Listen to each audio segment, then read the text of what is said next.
Bismillahirrahmanirrahim. Assalamualaikum warahmatullahi wabarakatuh. Alhamdulillahirabbil alamin. Alladzi nawwara qulubal arifin wa ja'alna sakinatan fi qulubil mu'minin. Wassalatu wassalamu ala sayyidina wa maulana Muhammadin wa ala alihi wa ashabihi alladhina i'tasimu bihablillahil mubin. Allahumma iftah lana bi futuhil arifin. Allahumma iftah bainana wa baina qaumina bil haqqi wa tawfiqil fatihin. Rabbi israh li sadri wa yassir amri wa hlul 'uqdatam min lisani yafqahu qawli bi rahmatika ya arhamar rahimin. Da'udhu syekhuna wa murabbi ruhina wa wasilatu bainana wa bainallah وصلة برحمة الله علينا سيدي أحمد صاحب الوفاة الغريبين إن شاء الله وربنا محمد. الفاتحة. بسم الله الرحمن الرحيم. الحمد لله رب العالمين الرحمن الرحيم مالك يوم الدين إياك نعبد وإياك نستعين اهدنا الصراط المستقيم صراط الذين أنعمت عليهم غير المغضوب عليهم ولا الضالين آمين. Allahumma sholli ala sayyidina Muhammadin nuril zati bisaril asma'i wa sifat. Allahu qadiri, Allahu qadiri, Allahu syahidun alayya, Allahu ma'in, Allahu ma'in, wa huwa bikulli syai'in alim. Yang mulia Allahu Maha Esa Syekh Ahmad Shahibul Wafat Al-Jalalain.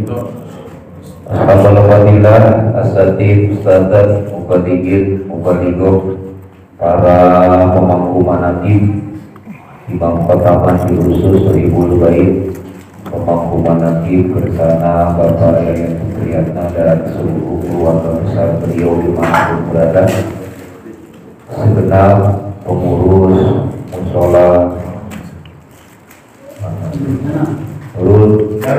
Darul Jannah dan ikhwan akhwat Tariqah Qadiriyah Wanaksabandia Pondok Pesantren Suryalaya Tasikmalaya dimuliakan oleh Allah Subhanahu wa Ta'ala. Syukur alhamdulillah pada kesempatan pagi hari yang cerah ini, melalui limpahan nikmat yang Allah berikan kepada kita, melalui nikmat Islam, nikmat ihsan, sehat walafiat, Allah berikan kekuatan dan kemampuan kepada kita sehingga pada kesempatan pagi hari ini kita bisa sama-sama dihadirkan oleh Allah Subhanahu wa Ta'ala. Takdirnya digerakkan langkah kaki kita, diberikan kekuatan dan kemampuan untuk bisa sama-sama belajar berkhidmat dalam rangka mencari ridho dan rahmatnya Allah Subhanahu wa Ta'ala di majelis yang mulia, majelis manaqibnya Tuan Syaikhul Qadir Jailani Qaddasallahu. Salawat dan salam tetap tercurah limpahkan kepada junjungan Allah baginda Rasulullah Muhammad sallallahu alaihi wasallam serta keluarga beliau, para sahabat oleh Allah dan umatnya hingga yaumul qiyamah. Ayyuhal hadirin wa rahimakumullah. Kita sekarang ini memasuki hari yang ke-19 di bulan Jumadil Akhir. Tentunya banyak hal yang harus kita persiapkan menyongsong nanti kita akan memasuki bulan pengupgradean diri kita. 2 bulan menjelang bulan suci datangnya Ramadan. Dimulai dari sekarang persiapan kita untuk menerima limpahan keberkahan, ampunan daripada Allah Subhanahu wa Ta'ala dengan kita di-upgrade hawa dan nafsu kita di bulan suci Ramadan. Tentunya itu adalah proses pengupgrade dan hawa nafsu kita di dalam kurun waktu 1 tahun sekali. Jadi namanya pengupgradekan hawa nafsu itu ada 1 tahun sekali, ada 1 bulan sekali, ada 1 minggu sekali, bahkan ada yang harus setiap hari. Kenapa? Karena yang namanya hawa nafsu diri manusia cenderung punya keinginan yang selain daripada Allah. Sementara Allah menginginkan untuk hambanya, wa ma khalaqtul jinna wal insa illa liya'budun, untuk mengabdi kepada Allah, untuk beribadah kepada Allah Subhanahu wa ta'ala.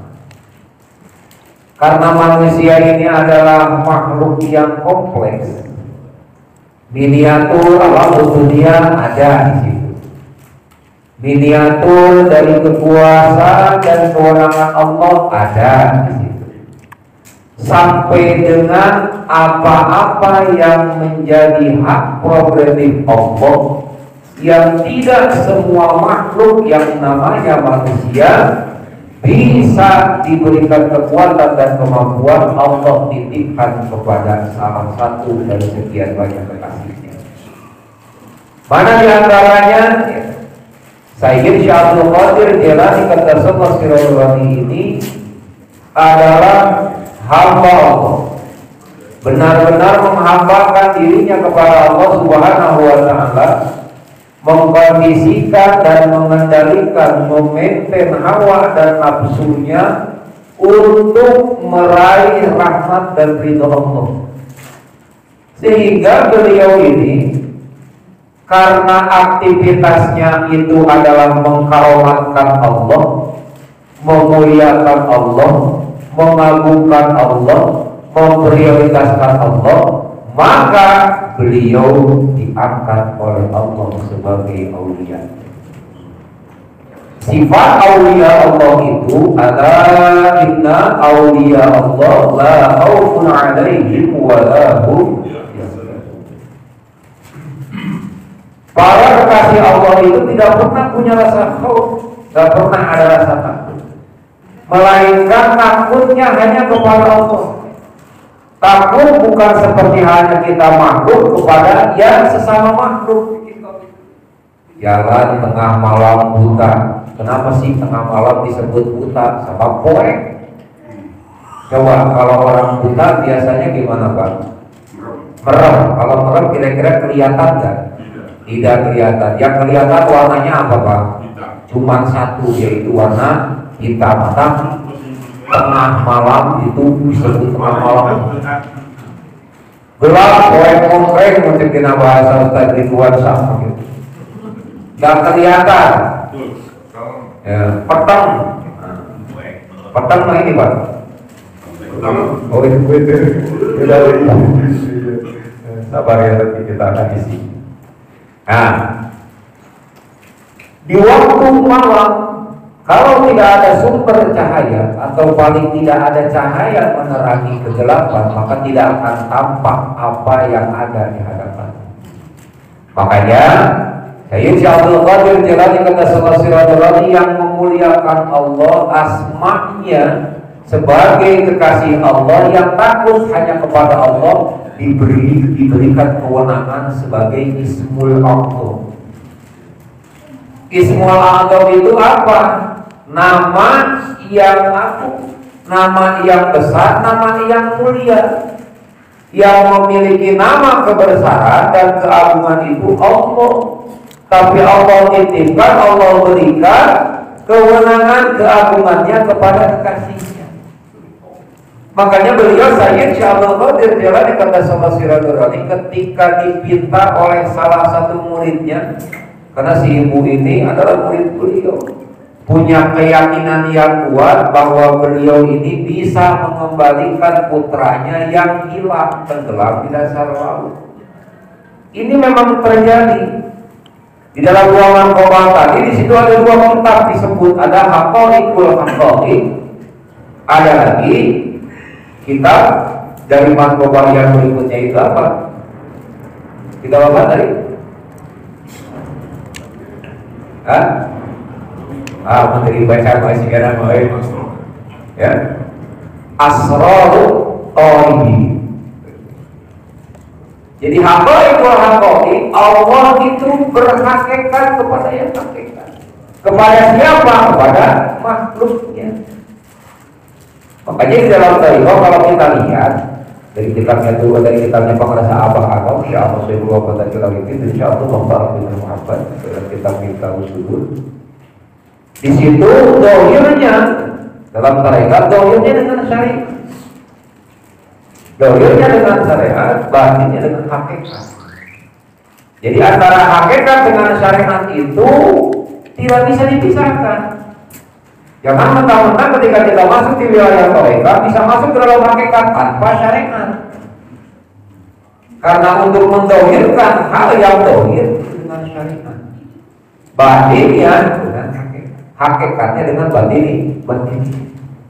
Hakikat itu kaitannya dengan sir, rahasia. Makanya disebut rasa. Kenapa? Karena yang namanya rasa itu tidak bisa dianalogikan. Rasa itu tidak bisa dikiaskan. Rasa itu tidak bisa dibahasakan. Ketika kita menyebutkan gula, dan gula sifatnya manis, bisa ketahuan gula manisnya seperti apa? Tidak. Bagaimana manisnya gula bisa dianalogikan? Garam yang asin, garam nampak, yang nampak dengan mata kita warnanya putih. Tahu asin dari mana? Dengan hakikat, dengan rasa, dengan kita mencicipinya, merasakan. Makanya referensi dalam mencapai hakikat Sayyid Syahulullah Dirjalan kata sallallahu dalam kitab Sirul Asrar, itu yang pertama beliau sebut lapisan ilmunya itu adalah syariat. Dari syariat jembatannya untuk sampai kepada hakikat adalah toriko. Jadi toriko itu jembatan, perjalanan metode cara untuk sampai kepada hakikat. Nanti wilayah ma'rifat itu Allah yang punya kewenangan. Wilayah ma'rifat hak prerogatif Allah tidak bisa dimiliki oleh makhluknya. Kalau Allah berkehendak dia mendapatkan wilayah ma'rifat, maka dia akan menemukan hakikat daripada ma'rifat. Rahasia sir daripada hakikat. Rasa hakikat bagaimana bisa sampai kepada ma'rifat itu Allah yang punya kewenangan. Jadi di antara yang empat ini dalam kitab Sirul Asrar, syariat, tarekat, hakikat, ma'rifat, referensi ilmu dalam rangka menempuh perjalanan Tuhan menuju Allah, yang tiga bisa diupayakan dan dikondisikan oleh kita. Mana yang tiga? Syariat. Banyak orang yang ahli di bidang syariat. Mana dasar ilmunya? Fikih.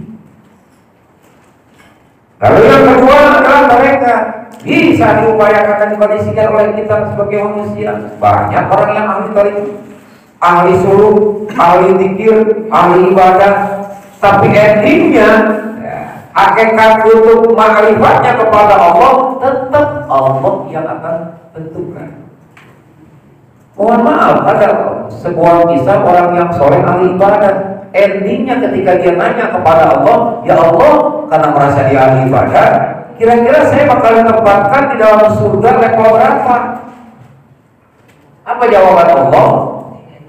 Kamu akan ditempatkan di dalam neraka yang paling dasar. Tuh, bagaimana kok bisa? Karena kenapa? Karena ibadah yang kamu lakukan bukan untuk aku, tetapi untuk makhluk yang aku ciptakan. Jelas, wa ma'ulakul jinna wal insan illa liya'budun. Di situ ada illa, ada pengecualian. Pengabdiannya, ibadahnya itu untuk Allah. Makanya Nabi Musa alaihissalam ketika mempertanyakan soal ibadah, tiga-tiganya nggak ada yang masuk dalam kriteria Allah. Ya Allah, saya sudah melaksanakan puasa. Apakah puasaku ini sudah bisa membuat kau bahagia, membuat kau senang, membuat kau tersenyum? Allah jawab, belum. Kenapa ya Allah? Karena puasa yang kamu lakukan itu bukan untukku, tetapi untukku. Dengan kamu melaksanakan puasa, kamu akan bisa mengendalikan hawa dan nafsu. Kamu akan jauh dari hal-hal yang sifatnya menduakan, dari hal yang selain Allah. Mengkondisikan keinginanmu, mengkondisikan dirimu kepada jalan. Kalau begitu ya Allah, aku sudah melaksanakan sholat yang baru, banyak sholat yang aku lakukan pun sama, kata Allah. Sholat yang kamu lakukan itu untukmu, bukan karena kamu melaksanakan sholat, kamu akan terhindar jauh dari perbuatan keji dan mungkar. Zikir, ya Allah, aku sudah banyak mengingatmu, aku sudah berzikir kepadamu. Zikir pun sama. Zikir itu untukmu, bukan untukku. Karena dengan kamu melakukan zikir, hatimu, jiwamu akan tenang, dadamu akan menjadi lapang. Ketika aku akan melakukan berbagai macam ujian dan cobaan dengan zikir, kamu akan terobati, tenang hatimu, lapang jiwamu. Kalau begitu ya Allah, kata Nabi Allah Musa alaihissalam, apa yang bisa membuat engkau menjadi senang, engkau bahagia, engkau tersenyum kepadamu ya Allah? Itu sekelas Nabi nanya. Ini sebagai perempuan kita, itu perwakilan pertanyaan kita, karena kita mau jauh pangkat daripada api, jangankan kepada Allah, kepada para sahabat juga belum tentu dekat. Ayo ngerasa dekat mah banyak yang merasa dekat, banyak yang merasa terdepan, tapi belum tentu yang diaku oleh beliau dekat dengan beliau. Hanya beliau yang tahu, apalagi kepada Allah. Nah itu mewakili pertanyaan kita, diwakili oleh Nabi Allah Musa alaihissalam. Apa kata Allah? Bagaimana hal yang bisa membuat bahagia, hal yang bisa membuat Allah senang? Innallaha yuhibbul muhsinin. Allah sangat menyukai, menyenang, bahagia, bangga kepada siapa? Hambanya, manusia yang peduli kepada sesamanya, yang mau berbuat baik kepada sesama, yang mau menolong kepada sesamanya. Dengan apa? Dengan kepedulian yang tiada batas, atau bahasa Ustaz Ahmadnya ma'adilidin, tiada batas. Bisarai wa tarai, dalam keadaan lapang, dalam keadaan sakit, peduli dia kepada sesama, mau dia berbagi, mau dia bersedekah. Apa yang dia bisa sedekahkan, apa yang dia bisa dia bagi kepada sesamanya, bukan hanya finansial yang punya, tetapi apa yang bisa dia bagi, artinya bisa bermanfaat buat orang banyak. Makanya 4 ladang hikmat yang para sahabat sediakan untuk kita. Ada di harian, ada di mingguan, ada di bulanan, ada di tahunan. Di hariannya, di kerjaan, di hobi, itu yang tadi saya bilang, proses pengupgradean hawa nafsu yang sifatnya harian. Kalau puasa yang tahunan, ada di Ramadan, semua pahalanya juga oleh Allah di-upgrade. Amalia yang sunnah menjadi wajib, bukan hukumnya tetap hukum sholat ibadahnya itu sunnah, tetapi ganjaran pahalanya bernilai pahala ganjaran yang wajib. Hanya ada di bulan suci Ramadan, 1 di bawah 7 Ramadan. Tapi yang kita perlukan di sini bagaimana mengkondisikan hawa dan nafsu kita, bagaimana mengkondisikan keinginan dan diri kita untuk bisa terus connect terpaut kepada Allah. Perlu hawa nafsu itu di-upgrade, perlu di-refresh. Dengan apa? Dengan amalia yang disebut dengan amalia tadi. Secara qalbu, secara batin, secara ruhani ada media zikir yang ditanamkan di dalam qalbu. Secara zahirnya ada amalia yang dilahirkan, yang diucapkan dengan lisan kita, yaitu kalimat la ilaha illallah. Jadi ketika kita beraktivitas, ketika kita berkegiatan apapun, ketika kita bekerja dan lain sebagainya, orang yang disebut sebagai rijal, sebagai kesatria, sebagai seorang lelaki, ya, sebagai seseorang yang di hadapan Allah sebagai rijal, itu adalah orang yang memprioritaskan Allah di dalam diri. Makanya Syekh Ahmad Kaji itu naik tingkat wilayah kewaliannya, penyempurnaan tarekat yang beliau miliki, diberikan bimbingan berdua-dua firqah oleh Syaikhul Qadir Jalan pada Solusi Elektronik, sehingga beliau mendapatkan gelar Rijalullah karena dia selalu mengkondisikan dirinya untuk bisa berada bersama dengan Allah Subhanahu. Lihat ayat di dalam Al-Quran. Tijarun la tulhihim tijaratun wala bai'an dzikrillah. Sedang berdagang, sedang berjual beli, sedang berbisnis, sedang bekerja, sedang duduk di kantor, sedang nyupir, ngumpul jalanan, lagi ngojol, an dzikrillah. Zikir yang mana? Tentunya bukan zikir yang teriak-teriak diucapkan lisan sambil mengkoceakan di jalan kelewuhan. Oh, ilaha illallah. Tapi zikir yang bisa membawa dalam aktivitas kita yang tidak terganggu dengan ruang dan waktu adalah zikrul katsir.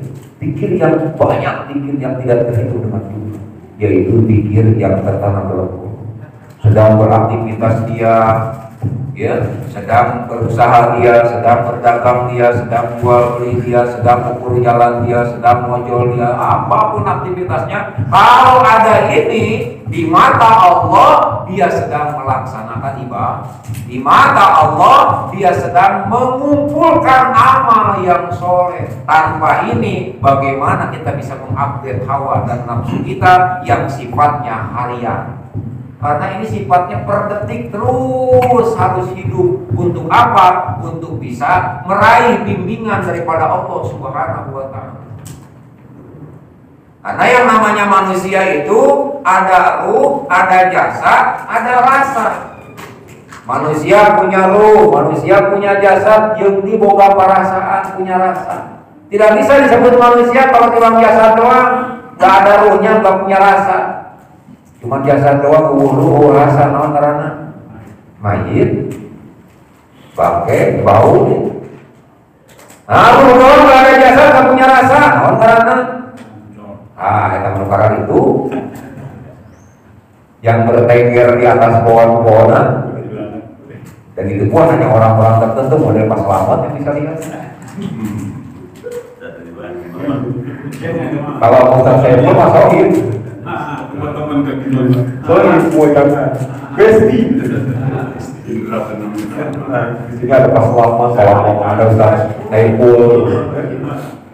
Saya juga bingung kenapa di sini ketemu Saiful. Tahu nama siapa? Hendy itu teman Sapolpo dulu. Ya alhamdulillah kita walaupun tiap hari kerjaannya ngumpulin hilang kecil, syukur kita kepada Allah. Kalau berguru dengan orang yang bersih hatinya, yang connect kepada Allah, apapun yang beliau bimbingkan kepada kita, baik bimbingan secara ilmu yang tertulis atau ilmu yang tidak tertulis, itu ketika dia berada di tengah-tengah lingkungannya, insya Allah bermanfaat. Makanya pentingnya kita untuk mengupgrade hawa dan nafsu, mengembalikan fitrahnya manusia. Fitrah kenaon suci.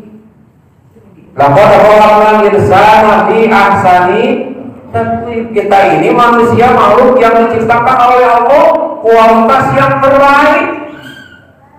Ihsan manusia itu kualitas yang terbaik. Pangkasekna, panggantengna, pangcantikna, ya.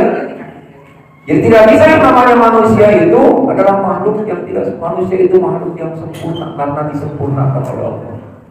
Makanya Allah titipkan, ada asmanya, ada sifatnya, ada amalnya. Allah titipkan kepada manusia makhluk yang paling sempurna. Makanya manusia itu sebagai makhluk yang paling baik, manusia yang paling sempurna. Ada jismani, ada ruhani, ada rasa, ada ruh, ya. Ada jasad, punya rasa, apa namanya?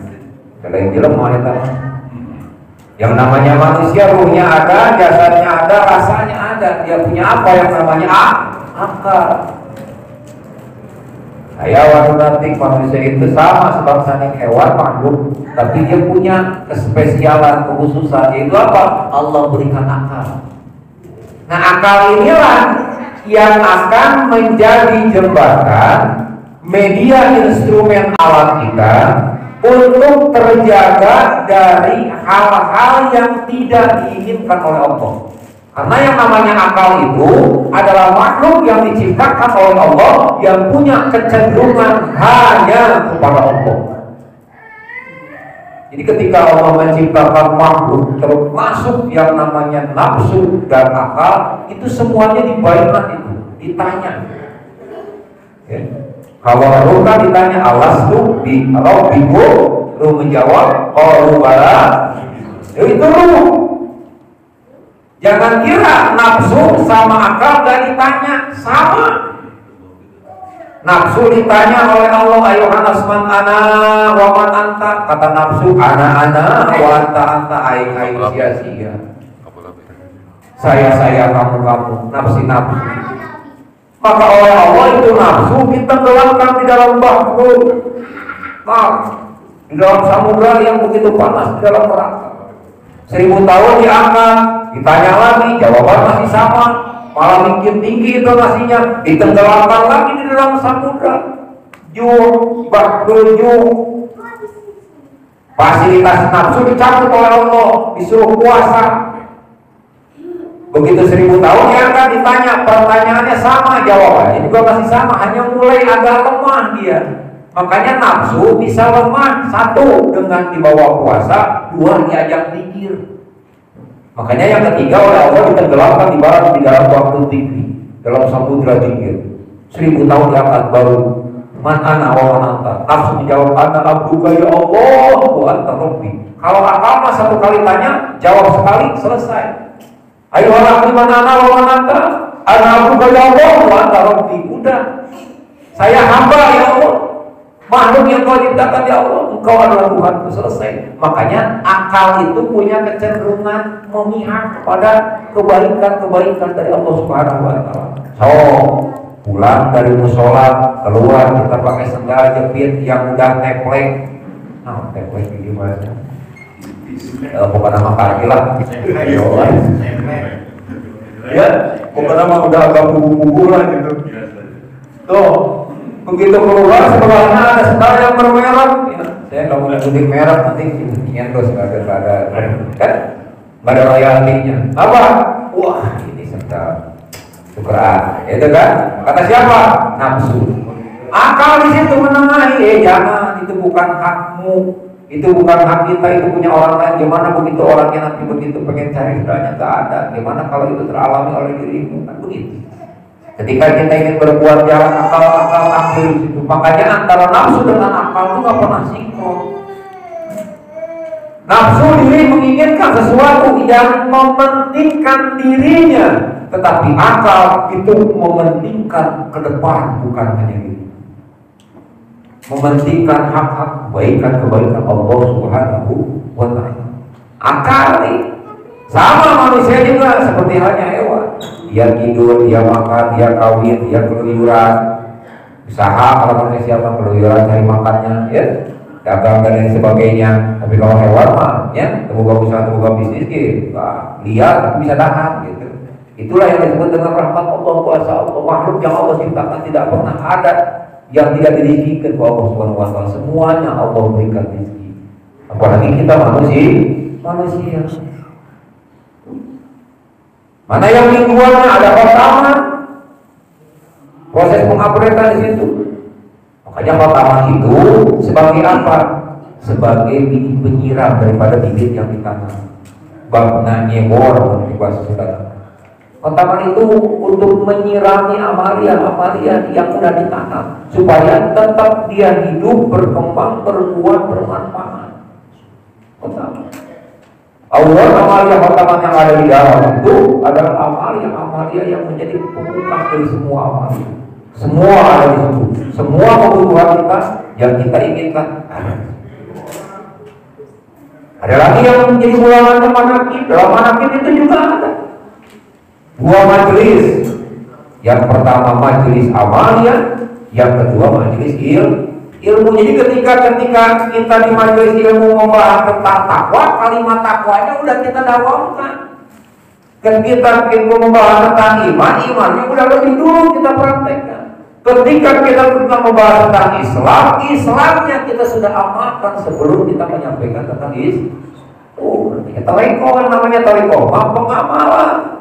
Ilmu akan diberikan setelah dia mengamalkan amalnya. Bukan menafikan ilmu. Ilmu sangat penting. Karena ilmu sebagai referensi untuk penyempurna amalia kita, ubudiyah kita, untuk bisa sempurna sampai kepada Allah Subhanahu wa Ta'ala. Bicara tentang apa lagi? Tentang sedekah. Bicara tentang apa lagi? Tentang sholat. Bicara tentang apa lagi? Tentang zikir. Sudah. Apalagi dimulai misal dari maghrib berjamaah, zikir pertama, beres sholat sunnah yang 12 rakaat 6 kali salam, jelang isya, ada isya, kan? Tuh, sholat qobliyah, terus kita sholat isya, beres sholat isya, ba'diyah dulu baru zikir, setelah zikir ya, takbir bala, beres takbir bala, khotaman lagi sampai selesai. Jadi ritual dulu, amaliyah dulu, amal dulu, baru dikaji, dibahas dengan keilmuan. Makanya pentingnya kita menjaga diri, memelihara diri dari yang selain Allah.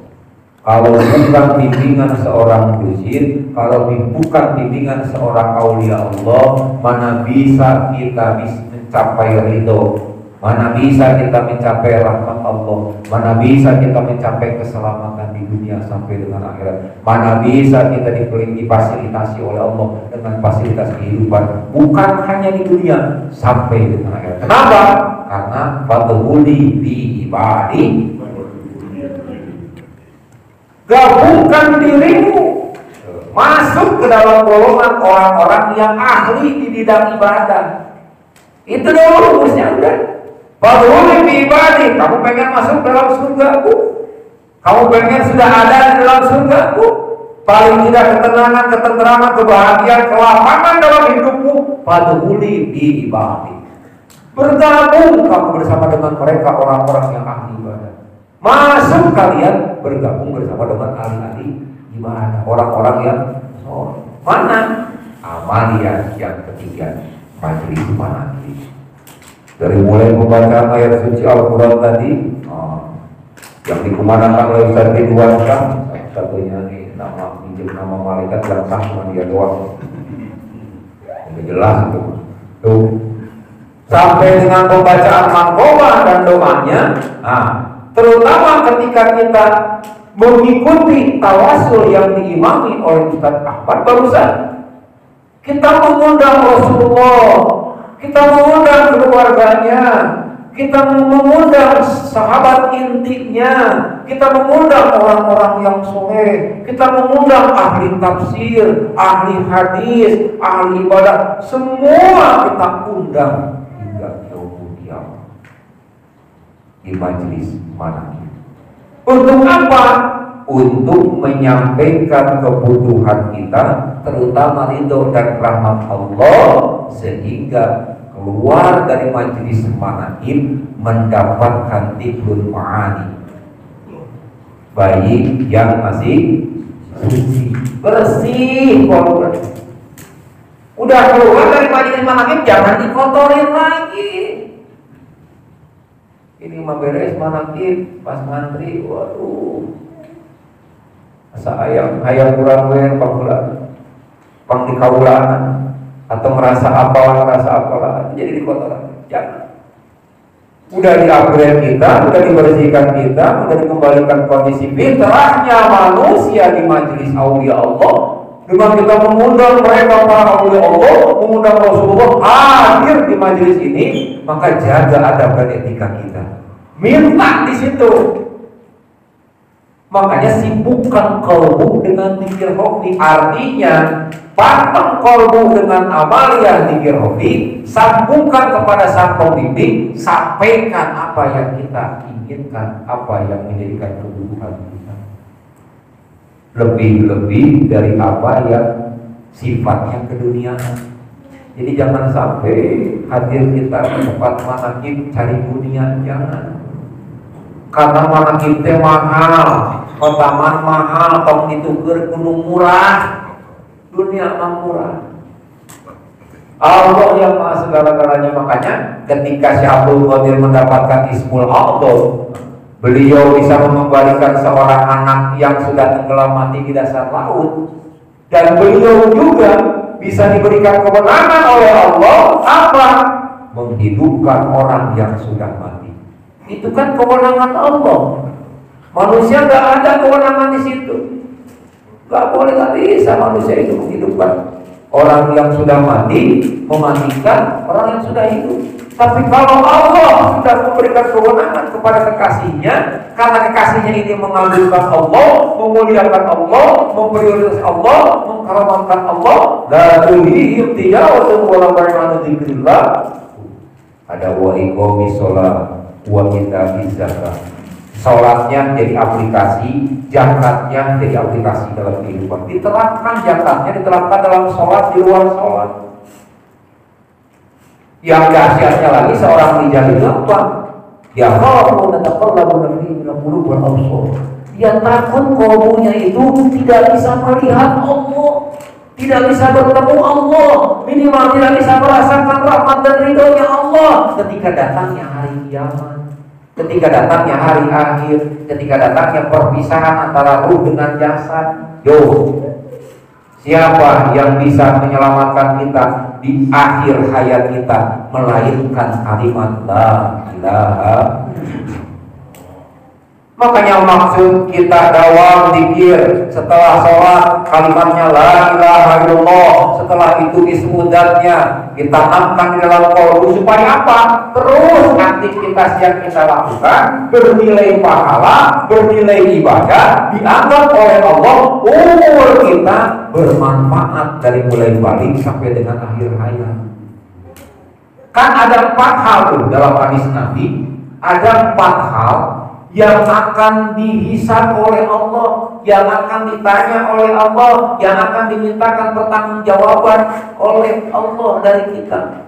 Kalau yang 4 ini belum bisa kita jawab, kita pertanggungjawabkan di hadapan Allah, kita nggak akan bisa bergeser setengah mili pun dari tempat itu, apalagi untuk bisa masuk ke dalam surga. Apa? Yang pertama, umur. Dari mulai balik sampai akhir hayat digunakan untuk apa?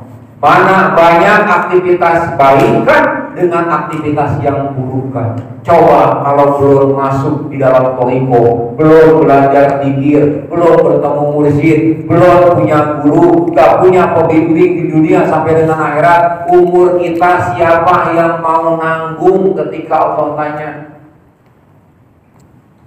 Dari mulai balik sampai akhir hayat tertanam ismu dan tawakkalku.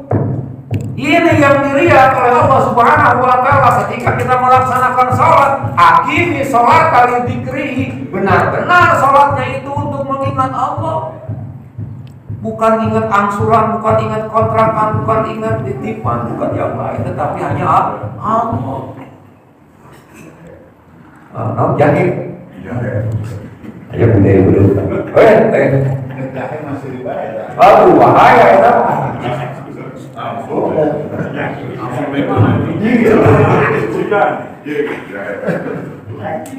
Makanya jangan pernah bosan, jangan pernah kecewa, jangan pernah jenuh. Nah, cina ulama bisa bergabung nanti kieu angkana nakiwe jeung kana pertama.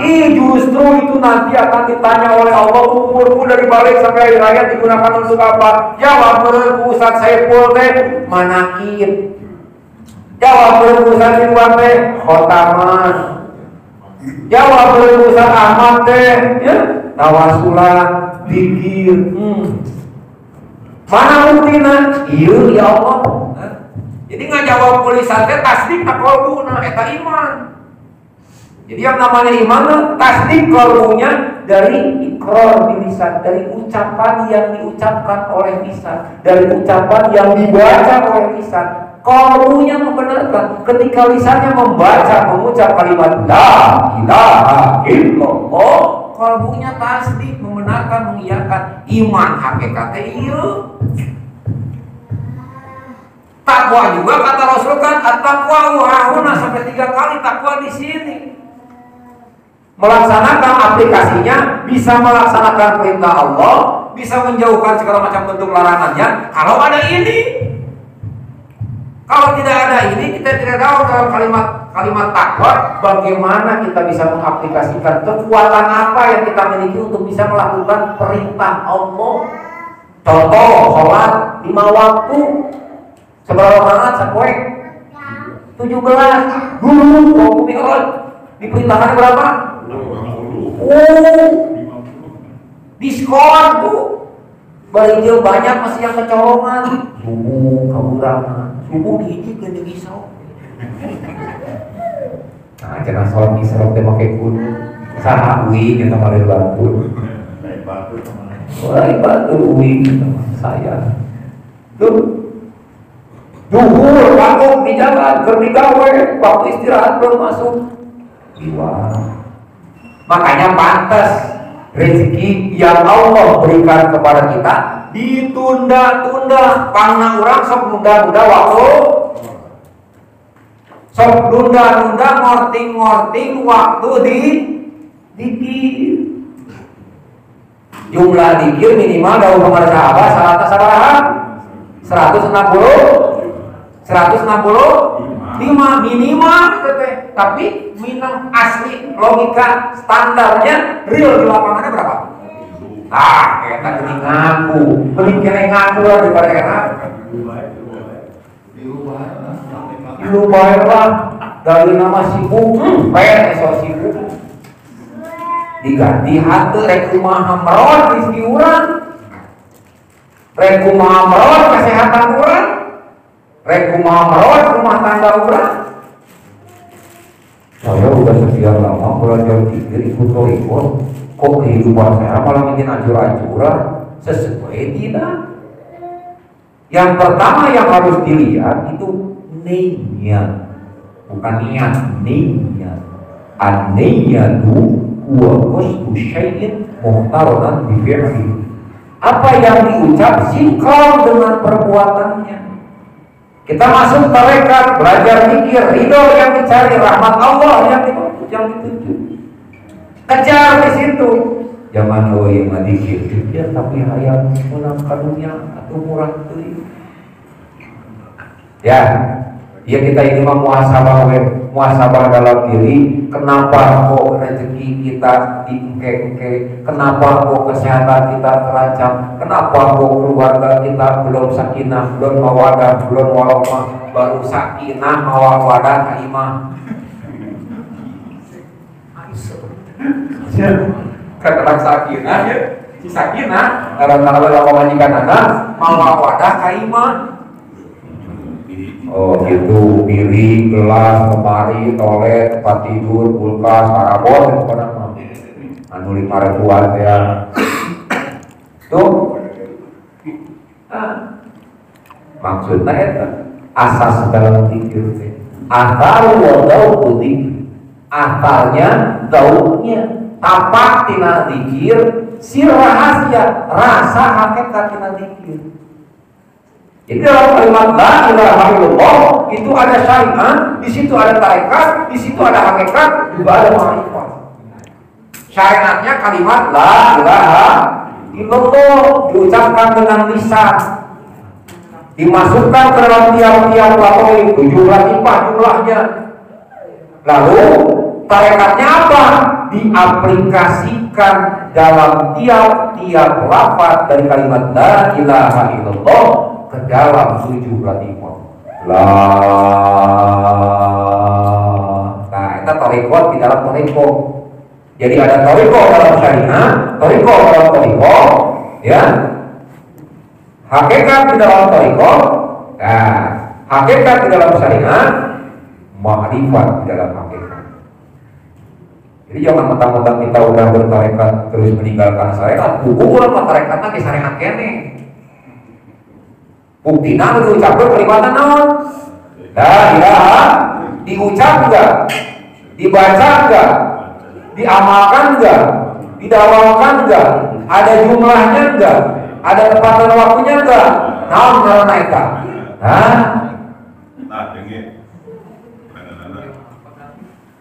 Jadi jangan mentang-mentang kita sudah masuk dalam tarekat terus meninggalkan syariat. Di dalam tarekat ada tarekat, dalam syariat ada tarekat, ada hakikat, jangan salah. Contoh ya kalimat la ilaha itu kan amalan kita tuh cenama tarekat, tapi di dalam tarekat ada syariat. Syariatnya dibaca kalimatnya lah, ditartilkan, disesuaikan, dilepaskan, didorbil sadidin, komisautin poin. Pertamanya apa? Diwuduin pamit. Naon kairannya kana syariat? Jadi jangan dikira, mesti tarekat orang mesti butuhin karena syariat. Iman eta dibaca kalimat naon. Yo, ngan beda. Nah kalimat yang dibaca kurang, kalimat menyeluruh, multina, bukan ketengan, bukan rencengan. Ajarna, inti kalimatna. Inna la ilaha illallah ya Allahu akbar, inna la ilaha illallah ya subhanallah, inna la ilaha illallah ya Allah ya alhamdulillah.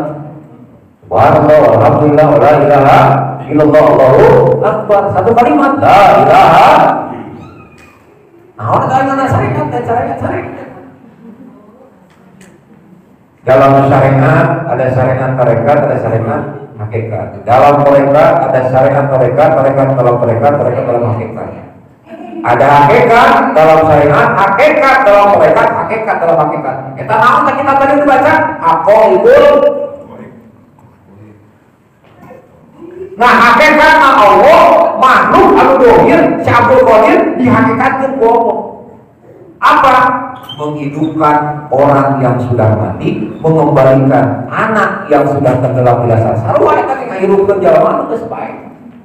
Itu kan kewenangan Allah, bukan kewenangan makhluk. Gak boleh dan gak bisa, cuman Allah. Makanya si Abdul Qadir ketika di depan makam, di depan orang Nasrani, Nasrani itu Nasrani yang suruh Nasrani. Kaum Nasrani itu orang yang percaya, real, kelihatan buktinya, nampak jelas ada di depan mata. Jadi kudu dipolototan kata kopi eta. Mata disebut Nasrani teh eta. Tanya ke saya dulu. Nasrani ini kata naon eta? Terus Nasro ya? Nasro. Jadi bukan tempo. Maka oke, sekarang begini. Begitu sudah di depan makam yang usianya 500 tahun, dia orang diajar hakikat, tapi didohirkeun ku Allah. Maka kita pakai hakoi itu hakoi. Yang pertama itu yang kata ketika menyelamatkan anak yang tenggelam dasar laut. Nah, diasrarkeun ku Allah, asrarul thalibin, sok pengartikeun asrarul thalibin. Diasrarkeun ku Allah tina hakoi. Mana? Coba ulangi lagi. Bagaimana Nabi Isa membangkitkan orang yang sudah mati? Kata orang Nasrani, biidznillah. Oke, sekarang kamu perhatikan. Kamu tahu saya ini bukan Nabi, saya ini bukan Rasul. Saya hanya pengikut penganut ajaran Nabi Muhammad SAW. Ya, saya tahu. Sekarang kamu perhatikan. Biizni. Kaget orang Nasrani. Kagetnya belum hilang, terbelah bro.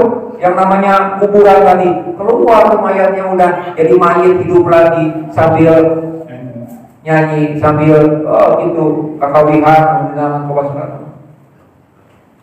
Nah, kusabab Allah geus tajali kan jadi makhlukna kudu disalamatkeun ku Allah eta orang Nasrani, makanya dia beriman kepada Nabi Muhammad dan masuk ke dalam ajaran agama Islam. Jadi masuk ke dalam ajaran agama Islam itu si orang Nasrani itu diselamatkan ku Allah dengan mengimani ajaran dari Nabi Muhammad sallallahu alaihi wasallam.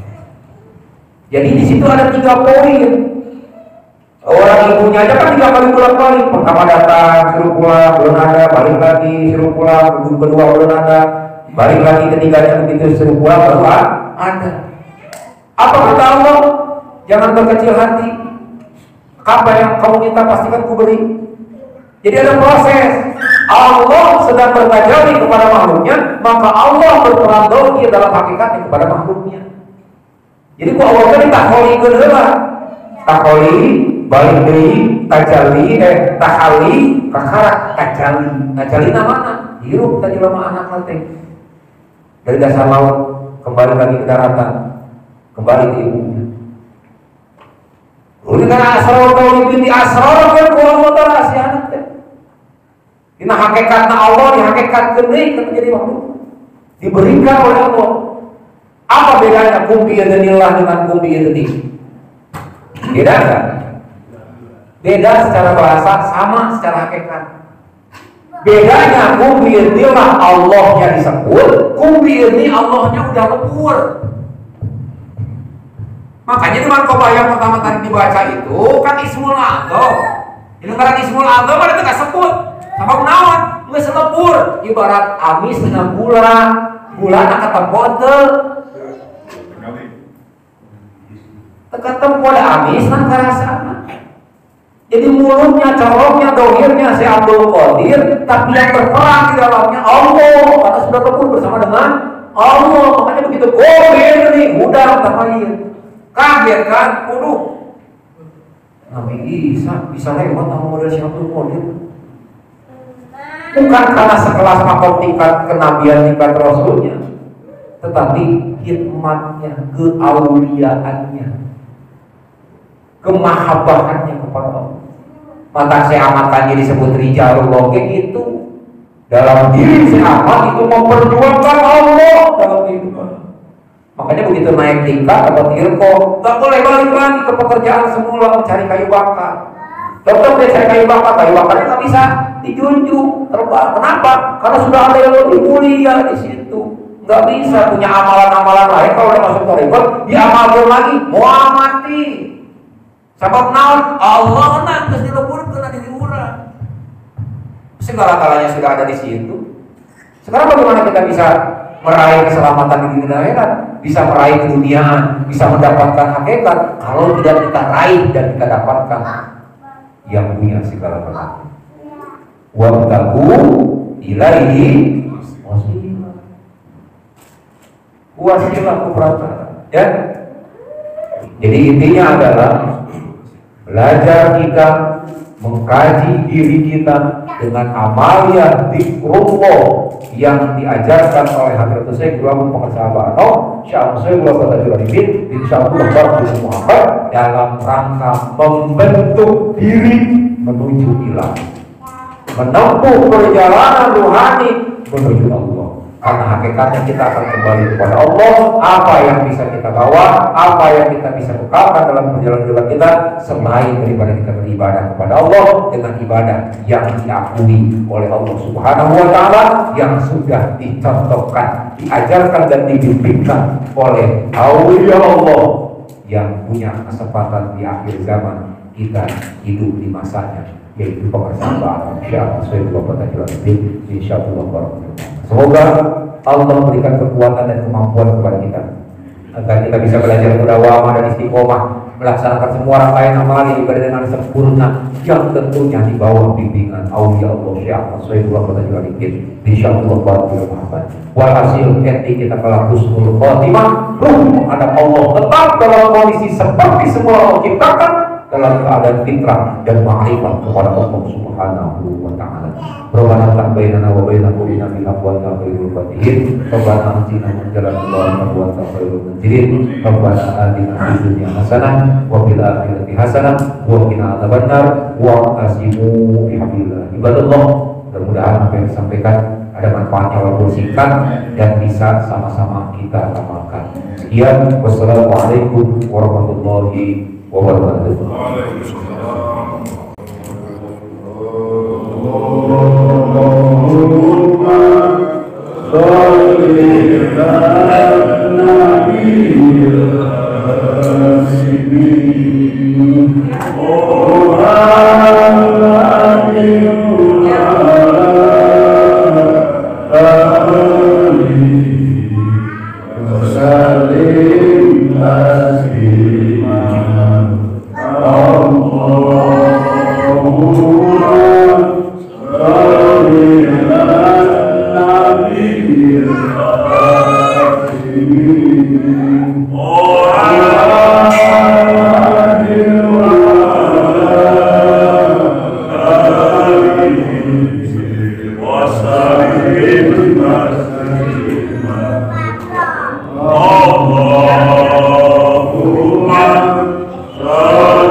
Allahumma shalli wa sallim